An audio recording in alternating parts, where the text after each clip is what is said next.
Hello folks, this is Solo speaking. You're listening to another video for Teamfight Tactics. This is taken from a double up game that I'm playing together with JDP El Grillo. You can tell from the borders we've made it into gold rating for double up mode. And in this game we're going to be looking at a team comp that's actually no longer viable because it's already outdated by the patch that's been out. But we're going to show this kind of last gasp of this team composition, which was based on using the stacking a whole bunch of lockets behind a super tanky Bastion front line. This was not very healthy for the gameplay, and I'm glad that this is gone, but in the days before the release of the first patch here in set 9, it was really starting to take over the top parts of the ladder, and I wanted to go ahead and test this out in a game, and I was able to do so, I think, about 12 hours before a patch came out that horribly neutered this strategy. So this is a little bit of a look back in time here, but it's a kind of a unique form of gameplay, so I did want to try to showcase this in at least one match. As far as our portal here at the beginning of the game, we ended up getting the Scuttle Puddle, and what this does is it replaces all the minion rounds with Scuttle Crabs. Basically, it means you get additional loot. The Scuttle Crabs always drop an additional gold coin, and I believe you get slightly more items over the course of these rounds as well. The Scuttle Crabs also don't deal any damage, so you can do some kind of wacky stuff in terms of the initial minion rounds because you don't have to worry about your board getting wiped out by the minions if you're playing too weak of a board as you sometimes can. I was going to this game with the hope of potentially playing into that setup, which, as I said, involves running a whole bunch of lockets and involved running a bunch of Bastion units. I actually made a mistake here right at the beginning of the game. I had a Kayle and ended up selling the Kayle. And that was a bit of a mistake because I'm actually going to end up playing into Kayle in this game. Basically, the logic behind this team composition was you would play Bastion units on the front line, which are tanky frontline units. They don't really deal any damage, but they soak up a lot of incoming damage. And then you would put a scaling unit behind that, typically with Rage Blades on them. So the most popular choices were Aphelios and Kayle, champions that will scale over time with a Rage Blade. By the way, Grillo just played one Cho'Gath on his board there. He just played one Cho who killed all the Scuttle Crabs. A one-star Cho normally cannot kill the minions on a round like that, but he was able to make it work because of the Scuttle Crabs there. Anyway, to get back to my point, so Bastion frontline, ideally you'd want to get up to 6 Bastion eventually, slap lockets on them, and then a scaling champion in the backline who is typically either Aphelios or Kayle. And that was kind of the plan behind this. As I mentioned, you do get additional gold because, as I said, every Scuttle Crab drops a gold coin. I'm also going to get additional gold here because I hadn't had any. And look, I actually end up with a 5-item start. Again, you only get this because, and here I'm going to sell to get to 10 gold. You only get this because it's the Scuttle Crab portal. Now, I've gone ahead and taken the Twisted Fate Legend for this game, and you can see I can take Pandora's items. This is the silver version. Gain a random component. Round start items on your bench are randomized. So I actually have 6 different items to play into here and that I can make use of for Pandora's items. So what items did you want when you were playing this strategy? I want to emphasize again, this is an obsolete strategy. You can no longer do this because, well, I guess you can technically, but it's not very good because the value of Locket got absolutely decimated in the patch that just came out a couple days ago. And Bastion units also got nerfed, and Bastion units are not good units at all. They're actually some of the worst performing units in the game, so you don't really want to run a heavy Bastion front line. Anyway, Grillo over there has managed to get a Piltover opener, so I do want to say a word or two about that as well. Piltover is the economic trait in this set. Playing Piltover units gives you the T-Hex, which increases over time, gets additional charges over time, and will scale up over the course of the match. However, you can also sell the T-Hex to cash it out and get additional economic benefits. Problem was, in this particular patch, the T-Hex was so strong, it was never worthwhile to sell. It was always better to just play the T-Hex over cashing it out for economic benefits in like basically every situation imaginable. It was really good to get this in early on in Double Up because especially the T-Hex is bugged here in Double Up. That has finally been fixed in the patch that's out now, but it was super bugged here in this particular patch version. Anyway, here I'm going to hit 2 more Kayles, and that's when I get the direction for this game. I was like, oh, okay, now I know what I'm going to do. I'm going to play the Kayle, and I'm going to play the Bastions for the front line. So I'm just letting my items re-roll with Pandora's items each round. And I've already gotten 1 Locket, And now I'm going to use one of these bows for a Rage Blade. That's the goal, is get a Rage Blade. And then I'm going to try to get another Locket, and then I'm going to try to get another Rage Blade. And that was the way this build was kind of done. It was you try to get as many Lockets for your front line as possible, and then Rage Blade, a double Rage Blade on your whatever your scaling unit is in the backline, which for me is going to be Kayle. Now my board is very weak. I have 2 1-star frontliners, and then I have a Kayle with a bow. And in this match in particular, Kayle was probably the weakest 1 cost in the game. Just a very, very, very weak unit that does almost no damage at low levels. Talk more about Kayle in a minute, but Kayle does get stronger over the course of a match. But she starts out super weak, much like she is in normal League of Legends. On the plus side, by staying at level 3 here for the first couple rounds, I am extremely rich. The fact that we have the Scuttle Crab portal, plus the fact that I've been staying at lower levels, means I've made an awful lot of money. I have 30 gold in the bank already. That's pretty good. That's certainly very good for advancing an economic start here. Of course, everybody else, if they've been playing the game correctly, should also be in that position, but I don't know if they have actually done so. Okay, so I've got a minute here. Let's cover the T-Hex in a little bit more detail because this does factor into Grillo's board, if not the one that I am playing. So the way that this is supposed to work is that when you lose rounds, you gain charges on the T-Hex. You start out with 3 charges on a loss, and then if you lost streak, it starts going up from there. I think it goes like 3 charges, 3 charges, 3 charges, then it goes to 4, then it goes to 5, then to 6. So if you go on a long loss streak, you get a ton of charges for the T-Hex.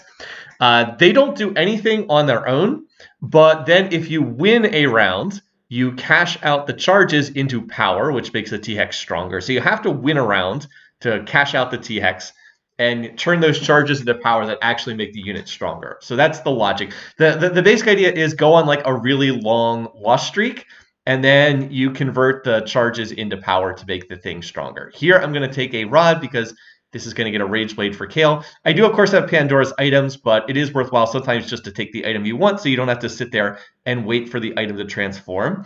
This build that I was playing was super dependent on rods because you need rods for Rage Blades and need rods for Lockets. So thus, that's why you basically had to run Pandora's items with the Twisted Fate legend, or else this wouldn't work. Okay, so as I said, the way the T-Hex is supposed to work is, you cash out the T-Hex, and you get you gain charges from losing, and then you have to win rounds to cash them out. By the way, I'm going to get a Taric here sent over from Grillo.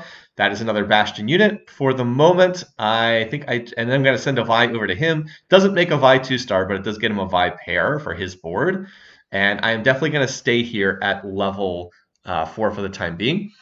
So you want to try to cash out the T-Hex by winning rounds, but in double up mode, the problem is it was bugged in this patch.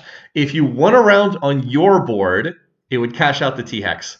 But anything else would not cash out the T-Hex and would count as a loss to stack up more charges.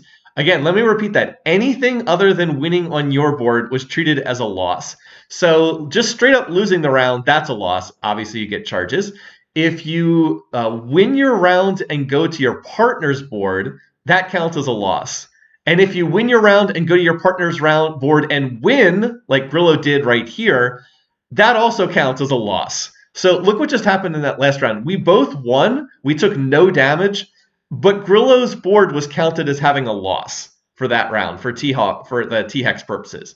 Yeah, so we just double won the round, and we didn't take any damage, and he got credit for a loss in terms of stacking up the T-Hex. This was beyond broken, and it just made it way too easy to stack up the darn thing.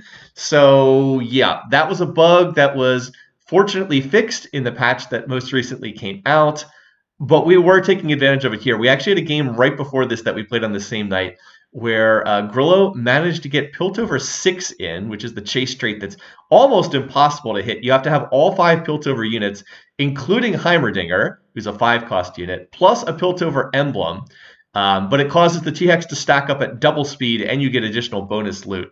Well, yeah, we got that, and he just got his T-Hex up to like 80 stacks, where it has 10,000 health and does immense damage, and so yeah. That was a very easy game, even though I actually played a pretty weak board in that particular one. Anyway, though, so yeah, just enough about that. So that's what's going on in the background. He is playing Piltover, and he's actually going to end up playing into a bit of a 3-star reroll build. He's going to look to 3-star Echo, Katarina, and Jace. So he's kind of 3-starring 3 costs in this game. Now, as far as my board has been super weak up to this point in time. Just really has not been strong at all. The Kayle is really weak as a 1-cost unit at low levels, and I have all 1-star Bastion units, so they haven't really been doing much of anything.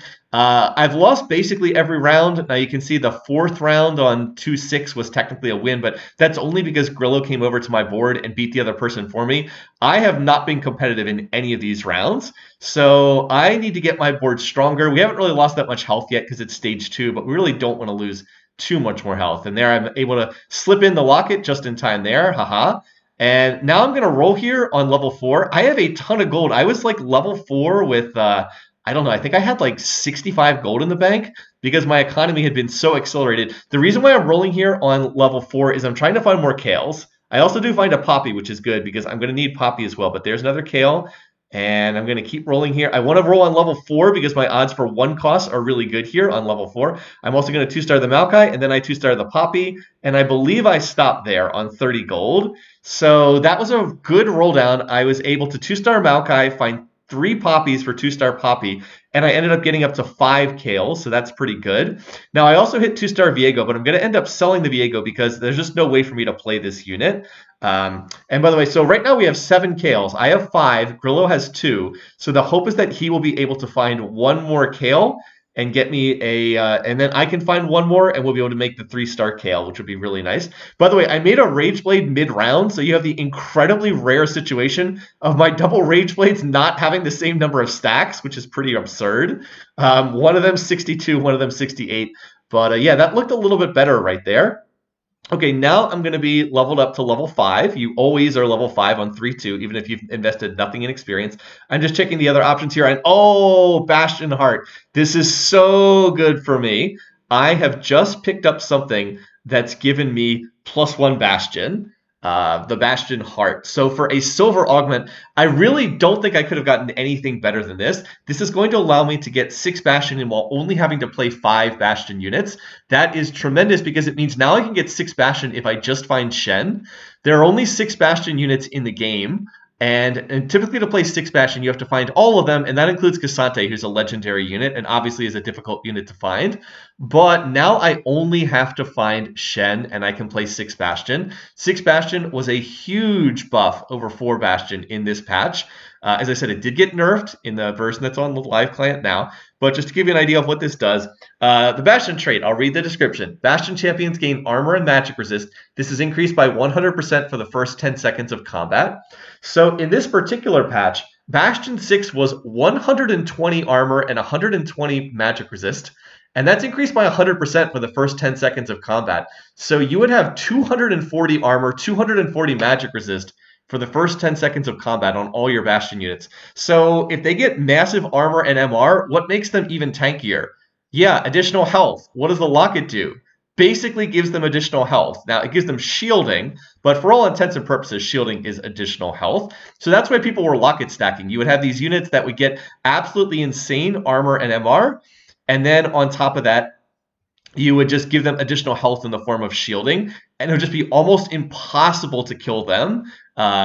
Like you would need late game units, or you need specialty stuff that goes against it. Like Shield Breaker would be really good against that, Last Whisper. But like if you didn't have these specific tools to deal with it, the Bastion front line just like wouldn't die at all.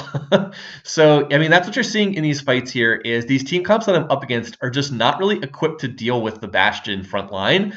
Like you can see that Karma over there is hitting them, but Karma's a relatively low damage unit. You kind of need to 2-star her at a minimum in order to get her to deal damage.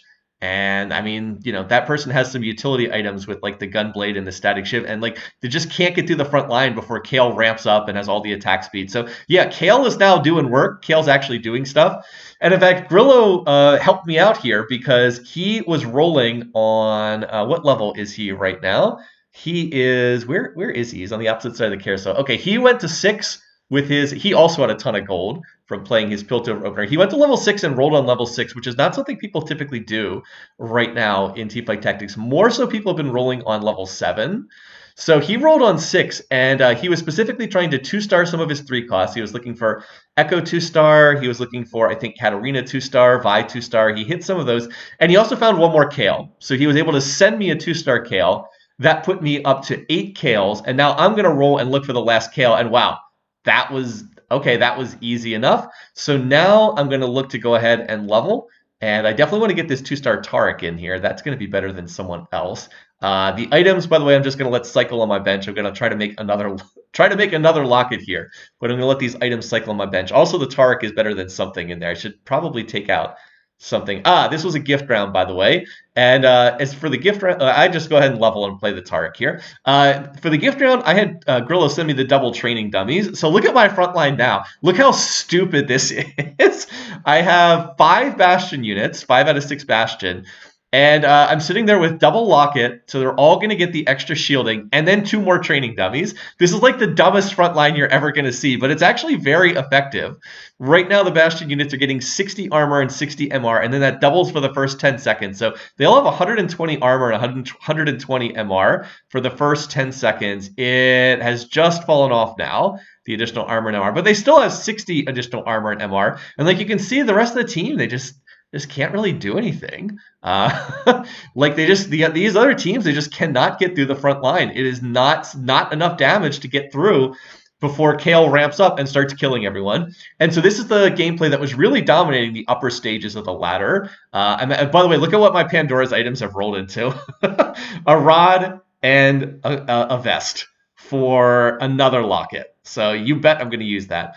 Grillo's going to go ahead and take the spatula, and I believe he uses it to make a Noxus spatula. I think he's actually got 4 rogues in there, and he's going to play into Noxus as well, in part because he ended up getting that spatula. But again, my comp is getting online now. It's starting to get really disgusting. Now I just need to find Shen. Just have to find Shen in there.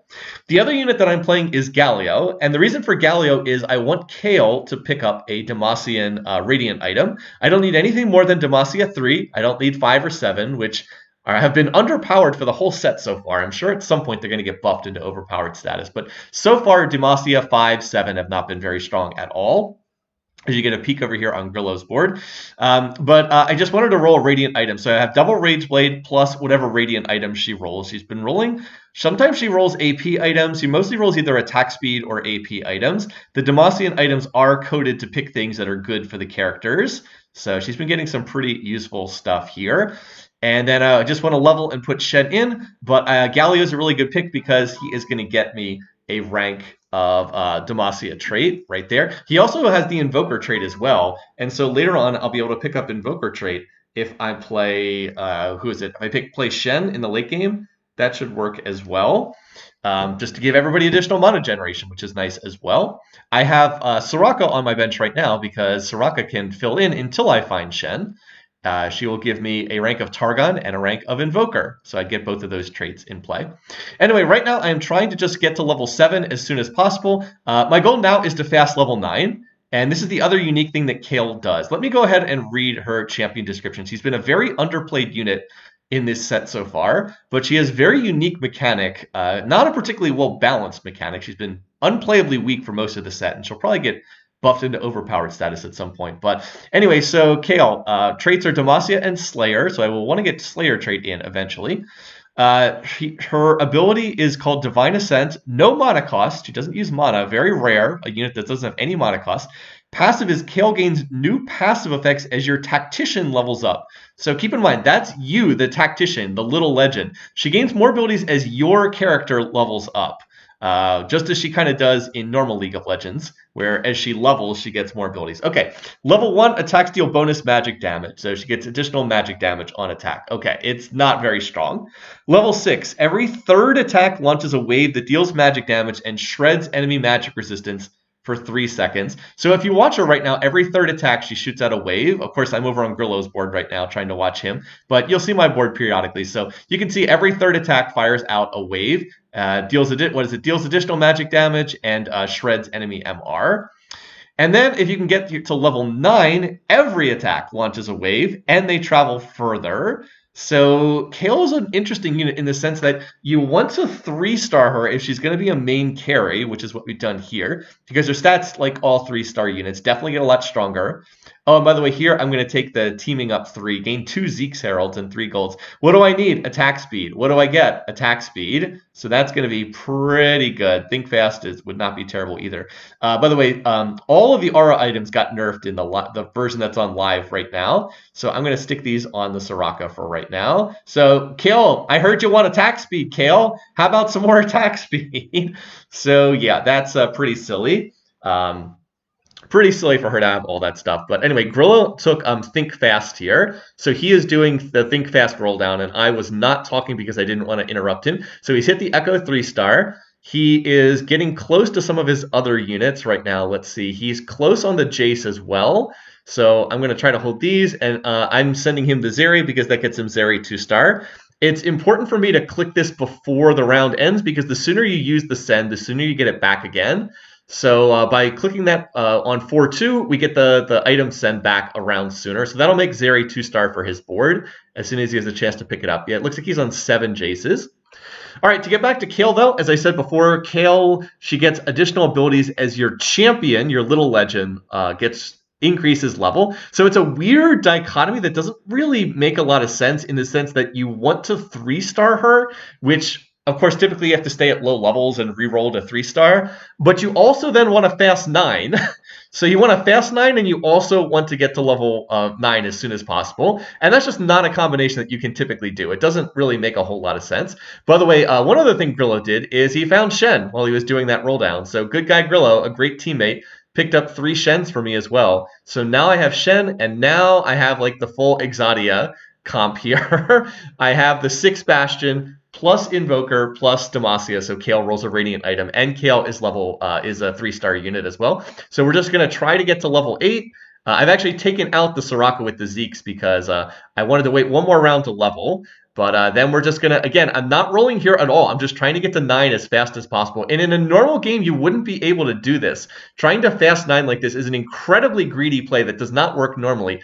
But things that are working in my favor, the fact that this was a scuttle puddle game meant that everybody had additional gold from the start of the game. Economy was able to be accelerated much faster than it would be in a normal game. By the way, look at this Radiant Archangels that keeps giving Kayle 180 ability power there, something crazy. So everybody's economy was accelerated in this game thanks to the Scuttle Puddle. And then the other thing is I have the teammate, is I can rely on Grillo. He was able to get me 3 Kayles to make the Kayle 2-star a lot easier, or excuse me, the Kayle 3-star a lot easier. I didn't have to roll as much. He just did a big Think Fast roll down, and he was able to feed me the Shen, so I don't have to roll for Shen. He was able to give me that unit. And now he's going to stay at level 7 and just slow roll there for 3 stars. So I mentioned that he's going to he's kind of helping get me the things I need so that I can fast 9 here and not get punished for it. By the way, there I'm going to take another Chain Vest. So that'll pop off, and then that'll get me another Locket. There's the Jace 3-star. Now, and I was going to pick up this Jace, but he didn't need it. Now we're looking for Vi, because he's close to Vi 3-star as well. Obviously, I'm going to level to 8, because I only go down to, what is it, 40 gold. And then, yeah, now I have 5 Lockets, or 4 Lockets, and I'm halfway to my 5th Locket here already. So, again, the units in the center of my formation just get, I can't remember how much shielding value. I believe the Locket was 350 shield for when it's on a 2-star unit. So 350 times 4 is, what is that, 1,400 health on 5 targets. 1,400 times 5 is what? Is that 8,000 health? So it's effectively 8,000 extra health on units that have 240 extra armor and MR. I mean, that's absolutely insane, the amount of value that this is providing. So you can see why this needed to be taken out of the game. This was just really, really silly. And so now we're just going to try to push 9 so that we can have a level 9 Kayle. And then I can just start playing legendary units at level 9. I'm going to have to think about which ones I want to put in my comp because it's not going to be Soraka in there. I can definitely get a better unit than Soraka on my board. But, I mean, she's giving me Invoker. Actually, she's not giving me Invoker anymore. Now, where are my 2 Invokers? Oh, Shen. Now I don't need her for Invoker because I'm getting it from Galio plus Shen. So I can really drop her and look to play whatever else looks like it makes the most sense. One of the units I'd like to play is Aatrox because Aatrox will pick up the Slayer trait for Kayle, and that just will give me another damage source. I can put Aatrox up on the front line, and if he's getting 4 Lockets, that means he's going to be a lot tankier than normal, so I can look to itemize him as well. And then I need to fit one other unit on my board after that. I'll have one more slot because Aatrox can replace Soraka, and then I can put someone else in my back lines. I wasn't sure who that was going to be yet. In this fight right here, note that the Yasuo gets on Kayle, and I do want to say that this was the big weakness of playing this type of board, the like the super tanky front line with like one damage dealer in the back line. It is a single threat comp. Like no one does any damage other than Kayle. Everyone else is just a tank. So when you're playing boards like this, yeah, I mean, Kayle does 10,000 damage. No one else does more than 1,000. You are very vulnerable to having that one unit popped. That actually has not happened a single time yet. But that is the danger, is someone could Zephyr the Kayle. Someone could have a board that jumps on the Kayle immediately. There are no assassins in this set, but there are rogue units, and rogues can jump in the backline. Fortunately for me, no one was playing rogues in this lobby, and no one tried to make a Zephyr in this lobby either. I was watching, and people were just not building Zephyrs for whatever reason. That was kind of a mistake on their part. Someone should have been trying to do that. In fact, Grillo is the one who's playing rogues. He is very close to his 3-star Katarina right now as well. So anyway, I'm going to get some more items. It doesn't really matter what the items are because they will just roll into other additional items via what is it called? The Pandora's items. So I don't really care too much about them. I'm a little disappointed none of them turned into a chain vest, but they do not. And again, I'm just going to keep trying to stack up here. So what would have been the other unit that I would want to play here? I was thinking about this after the game. I think that the correct unit I should have played was Aphelios. Now, Aphelios is the other unit that people typically play other than Kayle when they used to do this build. And I just think that he makes a lot of sense even without having Deadeye trade in on anyone else. Just because I have the components for a Rage Blade here. I think I should have made the Rage Blade and just like stuffed it on Soraka to store it for the time being, and then just play Aphelios because he would make great use of double Zeeks. And then I could put a Rage Blade on him, look to itemize him as well. And then I'd have a second damage dealer that would just stack up attack speed over the course of the fight and just do a ton of damage. He also has the Targon trait, so if I take out Soraka, I would be able to maintain Targon too by having him in there. So I think that would have been the best choice. I end up not playing Aphelios. I didn't really see him in this game a whole lot, but I'm pretty sure I could have ended up playing him if I wanted to. So you're going to see I end up with kind of a worse result overall here. Anyway, so we're now down to just one other team in the lobby. And again, I'm still looking for another vest. I'm trying to complete my locket there. Oh, did I miss that there's a vest here? I think I actually missed that there was a vest here because I don't think I made another locket. I must have missed this. And anyway, I think I was trying to figure out what I could maybe do with some of these items. But yeah, anyway, I end up getting an Aatrox from Grillo here. So I'm going to go ahead and play the Aatrox. We're going to put him in here. I ended up playing him on the front line. I think I probably should have just put him in the back line and given him the double Zeke's attack speed because his ability does convert attack speed into additional damage. So I think that was a mistake as well. One of the reasons why I record these games is I try to look back and realize what mistakes I made. But anyway, Aatrox's ability is World Ender, transform, gain 15% attack damage, convert all bonus attack speed to attack damage. When transforms, attacks deal physical damage. So he converts attack speed into AD. So giving him the double Zeke's benefit actually would have been very nice indeed. It would have meant he wasn't getting the crazy locket stacking, but he probably wouldn't have taken aggression if he started the fight in the back lines either. So I don't know. That might have been a better call there as well. But mostly I'm just trying to figure out what else I can play here. And it does look like I missed the vest. Yeah, I was like, wow, totally missed that. I could have go ahead and made that fifth locket there, which would have been awful nice. Anyway, I'm still winning these rounds. What we were concerned about was one of these other teams on the final team we were up against is they were playing a Azir. They were playing a Shurima team composition. And we were concerned that they're going to make 3-star Azir. I believe that they actually have 9 total Azirs between the two of them. That one of them has 6 Azirs and the other one has I believe the other one has a 2-star Azir as well. So we were very worried about that. By the way, there's an Aphelios, so I obviously could have played Aphelios here, but I think I ended up playing Nasus instead. And by the way, I have the items to make another Zeke's, which I believe I end up doing here. So I was trying to figure out what I wanted to put on the Heimerdinger, what of the Heimer turret abilities I wanted to put in there. So I'm going to go ahead and make this, and then I'm going to go ahead and make another Zeke's. So I have triple Zeke's here, and yes, Aphelios would make much better use of this than Heimer. Not that Heimer's terrible or anything.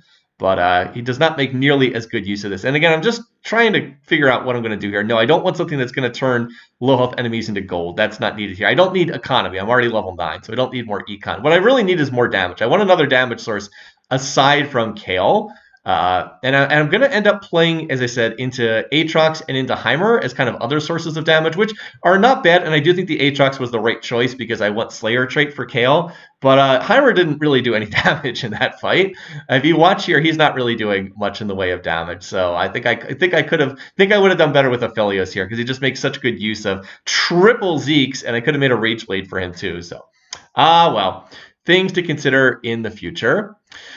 Here, by the way, there is an Aatrox here on the carousel, so I was definitely going to take that, but I believe that gets snapped up here by one of the players. Yeah, that does end up getting taken. So out of these other options here, I was like, I don't see anything that jumps out super much. I definitely don't need frontline tank items, but I'm going to go ahead and take the Warmogs just because it gives health here. So I'm going to put this on the Aatrox just to make him a little tankier. I should have said I don't need tank items for like my tank line. And then as far as what I want on Heimerdinger, I'm going to get another Aatrox sent from Grillo here. I'm trying to figure out what I should pick up. By the way, I don't pick up the Cassante, and this is another big mistake I make in this game. Again, I could have taken the Aphelioses here. For some reason, I just totally forgot that Cassante was a Bastion unit, and I have no idea why. I didn't understand that. I just like completely and utterly forgot that Cassante was a Bastion. I should have taken out Kassadin and played Cassante instead, because obviously Cassante would have been a lot better than playing Kassadin at this stage of the game. Like, what is Kassadin doing? Basically nothing. He's just standing there and providing the Bastion trait for the rest of the team. But Cassante would actually be a threat in his own right. And he's particularly good at taking out tanks. Like, that's his thing. He's Lee Sin from set 4. He can kick people off the board, or I guess technically charge them off the board. And it turns out that actually would have been super useful for us in this game, because this team's not going to end up making 3-star Azir. What they are going to end up making is they're going to end up making a 3-star Nasus instead. By the way, here, so yeah, I was actually, you can see I was trying to get the Aphelios on my board, but I got kind of confused between Heimer and the Heimer turrets.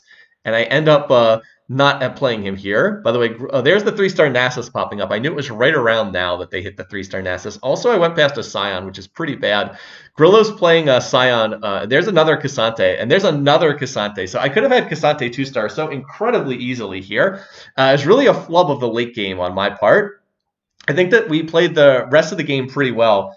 But here, like in the extreme late game scenarios, I'm just not as practiced with running these level 9 boards, and I think I could have done a lot better here. I certainly had plenty of gold. I am running the shrink version of Heimer, which I don't think is a bad choice at all. It's really good at shredding armor and MR, and then that just allows Kayle to murder everything. But again, I do think there are better choices. And by the way, here is the 3-star Nasus. So now there is this ungodly tanky Nasus over here. He has like 10,000 health. He has a Bramble and a Dragon's Claw, and he's just like completely unkillable. So yeah, you see I pick up the Heimer, but I don't pick up the Cassante there. So whoops, that was a bit of a mistake. And I'm still trying to figure out what I want to do with these item components. I'm still not quite sure. I have not seen another vest in ages, so I've been unable to make this last locket that I was hoping to make. And I was trying to make items for Aatrox, but my components were not rolling into stuff that was particularly good for Aatrox. So what I'd really like is like a Bloodthirster. I did get a cloak. Maybe I should have looked to make half a Bloodthirster, but like that would be good. Like Titan's Resolve would be good. So maybe I should have tried to turn a bow into that or something. By the way, I still have a ton of gold to roll with here. So I actually get Bloodthirster as an option. So I'm going to look to put that on the Aatrox. I'm not sure that he's actually doing that much in these fights, but yeah. You can see so many of these 5-cost units. All right, I am going to hit the 2-star Aatrox. By the way, I've been thinking about playing Rise, just because Rise could be a really good late-game unit as well. And by the way, here's more Scions that I'm pretty sure would be good for Grillo. He could just replace like one of his Noxus units with Scion, but I'm a little late on that. And yeah, that's not going to work out. I'm not going to have time to send him a 2-star Scion. I definitely could have picked up some other Scions earlier. This time I have the 3-star Nasus on my board. So Nasus now is a Bloodthirster as well. And he just has some absolutely insane amount of health because he keeps stealing it from my team when he uses his ultimate. So yeah, he's super strong. And then, by the way, look at this. Kayle's waves are just barely missing the Azir. I was like, oh, come on, Kayle. How are you not hitting the Azir? She's like just barely not hitting him. So Kayle gets stuck on the 3-star Nasus, and that's the first time I've lost a round ever since Kayle was 3-starred. So that's a little bit disappointing right there. And as I said, I think if I'd had another source of damage, that might have worked out a little bit better. Like I said, if I'd had like 2-star Aphelios with his own Rage Blade, maybe the two of us could have cut through that, but maybe not. That Nasus is a pretty tough unit to kill. Good news is this is the 2-player mode, so remember, we don't have to kill both players. We only have to beat one of the two because we're way ahead in health. If I can beat the Challengers board, then well, we should be good to go here. By the way, I am giving the triple Zeke's benefit to the Heimer turret. I don't know if that actually gives it attack speed, and even if it does, there's certainly better targets I could have given this to. As I said, I think maybe Aatrox should have been on the back lines getting the triple Zeke's benefit, and the Zeke should have been on, as I said, probably Aphelios. I could have even played Gwen here if I wanted to. Or not, yeah, I guess I could have played Gwen, or I could have played Senna. Senna would work as well. Obviously, I don't have any of Senna's traits in, but she would get the Shadow Isles trait with Maokai. She would get the benefit for herself. And if she has like a ton of attack speed and she's putting more shields on the whole team, that would surely be pretty good too. So, like I said, better options that could have been played here. As you watch the entire team trying to kill Nasus, here in over, it's like, wait a minute. Oh, wow. He actually just killed the entire team. Yeah, okay. So the good news, and Kayle did 20,000 damage, by the way. So we lose that round. By the way, there, finally, I should be able to make the locket here. I think I remember that I've got the vest. So there we go. There's our 5 lockets for like 10,000 health for our frontliners, something like that. And at least I have 2-starred everything on my board. So I have 2-starred everything. I don't think Heimer's the right unit here, and I should have had K'Sante in, who, by the way, K'Sante would have been awesome against the Nasus. So, like, what's the big thing that K'Sante does? He takes out one unit on the enemy team. So K'Sante is the answer to super tanks, and the enemy team has a super tank in the form of Nasus. So K'Sante would have been absolutely perfect against this. I have no idea why I forgot that he was a Bastion unit. I just didn't think of it at all. Oh well. And that also would have taken K'Sante's out of the pool because this team ended up getting a 2-star K'Sante. So I could have taken them out of the pool and denied them to the other team. All right, anyway, so Grillo has won his round, so that's GG. We've already ended this because we've knocked out their partner. The Ionia Challenger player was not as strong. Fortunately, this time I've positioned Kayle so that her waves actually do hit the Azir. And now the entire team is slapping on the Nasus. And in overtime, he will not be able to heal enough. So we're able to take him down. Kayle does 23,000 damage. And that's the end of this one. For a very memorable game here. Now, as I said, this is not repeatable anymore on the live plant because the patch is already out. It's been out for a couple days by the time you see this. No more Locket stacking. Locket is now the worst item in the game because they over-nerfed it. Do not build Lockets. Use your components on something else. This cannot be replicated, but I'm glad I was able to get the footage while I could. Anyway, thanks for watching. Thanks for listening. Hope you found this game entertaining. Until next time, hope you're having a great week. Take care, folks.